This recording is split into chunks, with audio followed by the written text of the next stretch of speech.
You don't know it, brother. అది నీకు తెలియదు సోదరుడా. We are a separate bloodline.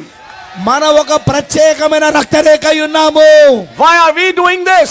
ఎందుకు మనం ఇది చేస్తున్నాం? Why are we not doing mixed marriages? ఎందుకు మనము మిశ్రమమైన వివాహాలు చేయడం లేదు? Because through us will come Christ. ఎందుకంటే మన ద్వారా క్రీస్తు వస్తాడు. We are preparing for a rapture. మనము ఎత్తబడిన కొరకు సిద్ధపడుతున్నాము. We are preparing for a body change. ఒక శరీర మార్పు కొరకు మనం సిద్ధపడుతున్నాము. Are you understanding the message? మీకు అర్థమవుతున్నదా వర్తమానము? This is very, very important. ఇది చాలా చాలా ప్రాముఖ్యమై ఉన్నది. That is the reason ఆ కారణాన్ని బట్టి that Israel was the purest bloodline. మరి ఆ ఇశ్రాయేలు స్వచ్ఛమైన రక్తరేఖ కలిగిన వారు. And they had to keep themselves pure. మరి వారు పవిత్రంగా తమకు తాము ఉంచుకోవాల్సి ఉన్నది. Now the problem in the time of Ezra.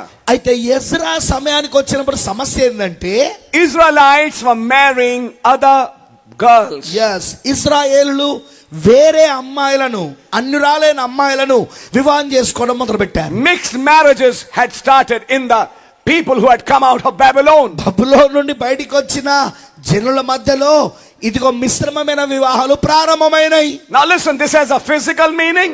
మరి గుర్తుంచుకోండి, దీనికి భౌతికమైన అర్థం ఉన్నది. And this has a spiritual meaning. మరి దీనికి ఆత్మ సంబంధమైన అర్థం కూడా ఉన్నది. Who is strange woman? ఎవరి అన్యురాలు స్త్రీ? In physical sense, మరి భౌతికమైన విధానంలో చెప్పాలంటే it's a girl who's not believer. మరి అక్కడ అమ్మాయి అసలు విశ్వాసరాలు కాదు. In spiritual sense, ఆత్మ సంబంధంగా చెప్పాలంటే who is this strange woman? ఎవరి అన్యురాలైన స్త్రీ? Other churches. వేరే సంఘాలు. Church is a woman. ఆ సంఘము అనేది స్త్రీ అయి ఉన్నది. Other churches.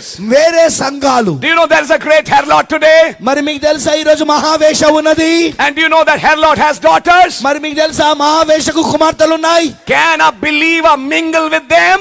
మరి can a believer mingle with them? విశ్వాసి వారితో కలవవచ్చా? మహావేషతో కుమార్తెలతో కలవచ్చా? Let me read a verse for you. మీ కొరకు ఒక లేఖనం నేను చదవనివ్వండి. 1 Corinthians. మొదటి కొరింథీయులు. I'll try to limit myself as much as I can. మరి ఎంతవరకు నేను చెప్పగలను అంతవరకు నేను చెప్పడానికి ప్రయత్నిస్తాను. 1 Corinthians chapter 6. మొదటి కొరింథీయులు 6వ అధ్యాయము. And we are going to read from verse 15 15వ వచనం నుండి మనం చదువుకోబోతున్నాము. to verse 17. 17వ వచనం వరకు. Paul is telling Corinthians, పౌలు గారు కొరింథీయులకు చెప్తున్నాడు, know ye not that your bodies are the members of Christ? మీ దేహములు క్రీస్తునకు అవయములై ఉన్నవని మీరు ఎరగరా? Shall I then take the members of Christ and make them the members of an harlot? God forbid. yes నేను క్రీస్తు యొక్క అవయములను తీసుకొని వేష యొక్క అవయములుగా చేయుదునా? అదెంత మాత్రమును తగదు. verse 16. 16వ వచనం. What? Know ye not that he which is joined to an harlot is one body? For two saith he shall be one flesh. yes వేషతో కలుసుకున్నవాడు దానితో ఏకదేహమై ఉన్నాడని మీరు ఎరగరా? వారిద్దరు ఏక శరీరమై ఉందురని మోషే చెప్పుచున్నాడు కదా. But he that is joined unto the Lord is one spirit. అటువలే ప్రభువుతో కలుసుకున్నవాడు ఆయనతో ఏకాత్మై ఉన్నాడు. What is brother Paul saying? పౌలు గారు ఇక్కడ ఏం చెప్తున్నాడు? Shall I allow the members of the body of Christ to partake from an harlot? మరి క్రీస్తు యొక్క సభ్యులుగా క్రీస్తు శరీరంలో సభ్యులుగా ఉన్న వారిని తీసుకొని వేశ్యతో వారు పాల్గొనున్నట్లుగా నేను అనుమతించాలా? Who is that harlot? ఎవరు ఆ మహావేశ్య? She is that system that's ruling the world today. ఈ రోజు ఆమె ఒక వ్యవస్థ ఉండి ప్రపంచాన్ని ఈ రోజు పరిపాలన చేస్తున్నది. It has Nicolaitanism under it. దాని కింద నికోలైటిజం ఉన్నది. It has Balaamism in it. ఆ నికోలైట్ బోధ ఉన్నది, బిలాము బోధ ఉన్నది దాని కింద. It has a Jezebel religion in it.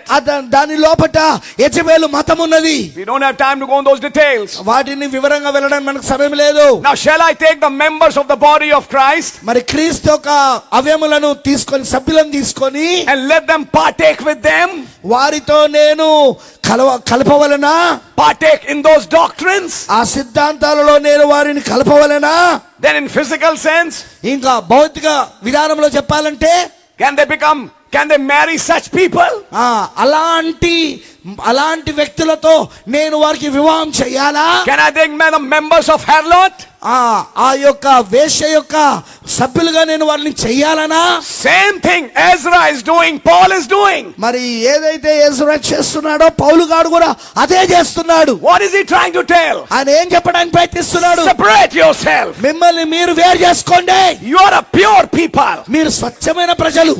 In 1 Peter says, మరి మొదటి పేతురులో పేతురు చెప్పాడు, you are a chosen generation. మీరు ఎన్నుకోబడిన తరం వారై ఉన్నారు. You are a royal priesthood. మరి మీరు రాజులైన యాజకులై ఉన్నారు. You are a separated people. మీరు వేరు చేయబడిన జనాంగమై ఉన్నారు. Separated for a body change. ఒక శరీర మార్పు చెందడానికి వేరు చేయబడిన వారు. Separated for a 7th seal. 7వ ముద్ర కొరకు వేరు చేయబడిన వారు. Separated for a 10th vision.